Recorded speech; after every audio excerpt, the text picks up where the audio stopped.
नमस्कार, आप देख रहे हैं हल्ला बोल टीवी। मैं हूं दीपक शर्मा और महागठबंधन में बगावत हो गई है। महागठबंधन की दो पार्टियों ने प्रेस कॉन्फ्रेंस किया है और प्रेस कॉन्फ्रेंस करके कहा है कि ये जो हो रहा है ये ठीक नहीं हो रहा है। जल्दी से जल्दी सीटों का बंटवारा करके ऐलान किया जाना चाहिए कि कौन सी पार्टी किस सीट पर लड़ेगी। ये कौन दो पार्टियां हैं? CPI communist party of India and CPIM communist party of India Marxist Makpa. Bhakpa Makpa CPI CPIM दोनों पार्टियों ने प्रेस कॉन्फ्रेंस करके आज कहा है कि ये जो हो रहा है ये ठीक नहीं हो रहा है। सीटों के बंटवारे में जो लेट लतीफ़ी हो रही है, जो देर हो रही है, इससे उन्हें दिक्कत होगी। क्या दिक्कत होगी? उन्होंने कहा है सीपीआई के जो राज्य सचिव हैं, सीपीआई के राज्य सचिव और सीपीआईएम के राज्य सचिव, दोनों ने कहा है कि हमें पैसों का इंतजाम चंदा करके करना पड़ता है।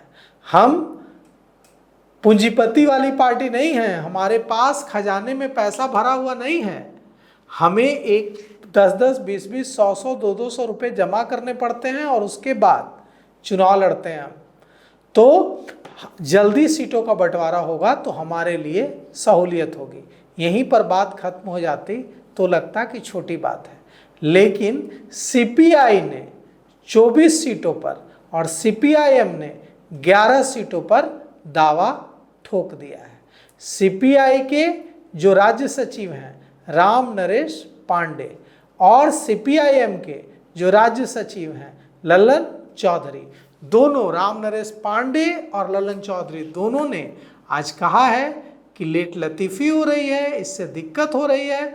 और सीपीआई ने कहा है कि हमें 24 सीटें दीजिए, सीपीआईएम ने कहा है कि हमें 11 सीटें दीजिए। 2020 में कितनी सीटों पर लड़ी थी ये दोनों पार्टियां?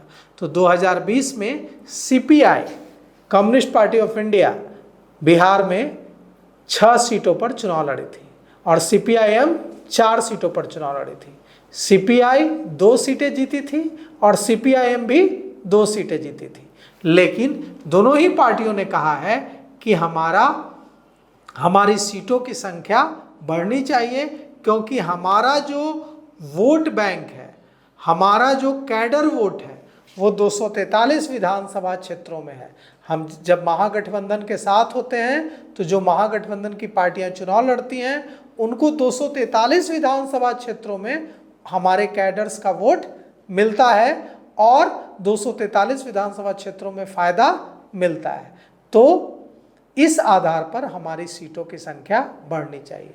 अब राम नरेश पांडे जो सीपीआई के राज्य सचिव हैं और सीपीआईएम के जो राज्य सचिव हैं ललन चौधरी, दोनों ने जो सवाल उठाए हैं वो महागठबंधन के लिए, तेजस्वी यादव के लिए सिरदर्द वाले सवाल हैं, क्योंकि यह बातें वे महागठबंधन के प्लेटफॉर्म पर नहीं कह रहे हैं।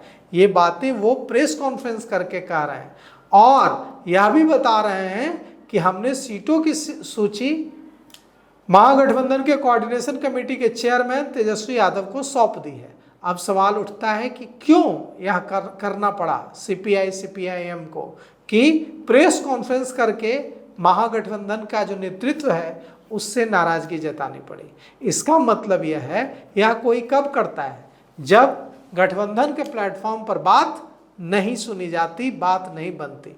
तो क्या हम ये माने कि महागठबंधन में सीटों के बंटवारे का पेच सुलझने के बजाय और उलझता जा रहा है? और क्या अब हालात ऐसे हो गए हैं कि पार्टियां महागठबंधन की प्रेस कॉन्फ्रेंस करके नाराजगी जता रही हैं, गठबंधन के प्लेटफॉर्म पर बात नहीं हो पा रही है?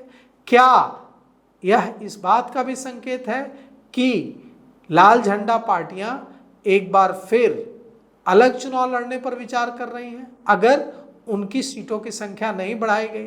क्योंकि भाकपा माले के राज्य सचिव कुणाल ने भी कहा था कि सीटों का बंटवारा, सीटों की घोषणा जल्द हो, क्योंकि हमें पैसों का भी इंतजाम करना पड़ता है। तो इस स्टैंड पर सीपीआई सीपीआईएम सीपीआईएमएल तीनों एक स्टैंड पर है और खबर यह है कि इसमें अभी और वक्त लगेगा, क्योंकि महागठबंधन में सीटों के बंटवारे पर अब तक सहमति नहीं बन पाई। अब देखिए इस मामले में क्या होता है। कांग्रेस पिछली बार 70 सीटों पर लड़ी थी, कभी कभी नर्म रुख करती है कि 50-55 पर मानने का संकेत देती है, फिर स्टैंड बदल लेती है और फिर कहने लगती है कि नहीं 70 से कम पर तो नहीं लड़ेंगे।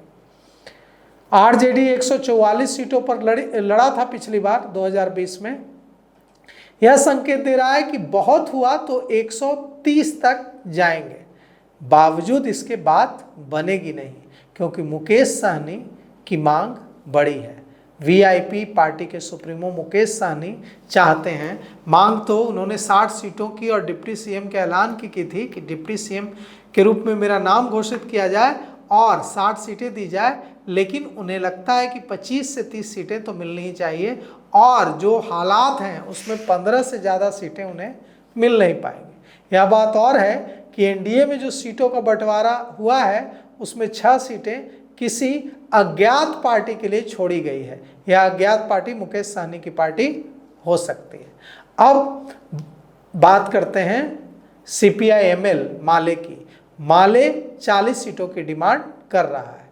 माले पिछली बार 19 सीटों पर चुनाव लड़ा था और 12 सीटें जीती थी माले ने, तो 40 सीटें तो नहीं लेकिन 25 सीटों पर दावा तो एकदम न्यायपूर्ण बन रहा है माले का। तो अब रही सही कसर CPI और CPM ने पूरी कर दी है प्रेस कॉन्फ्रेंस करके। तो देखिए महागठबंधन में सीटों का जो विवाद है वो जो बंद कमरों में चर्चा से आगे बढ़कर अब प्रेस कॉन्फ्रेंस तक पहुंच गया है। हो सकता है यह विवाद आने वाले दिनों में कुछ और ज़्यादा बढ़ जाए, क्योंकि बात बनती नहीं दिख रही है। तो फिलहाल इस पेशकश में इतना ही। आगे की खबरों के लिए देखते रहिए हल्ला बोल टीवी। शुक्रिया।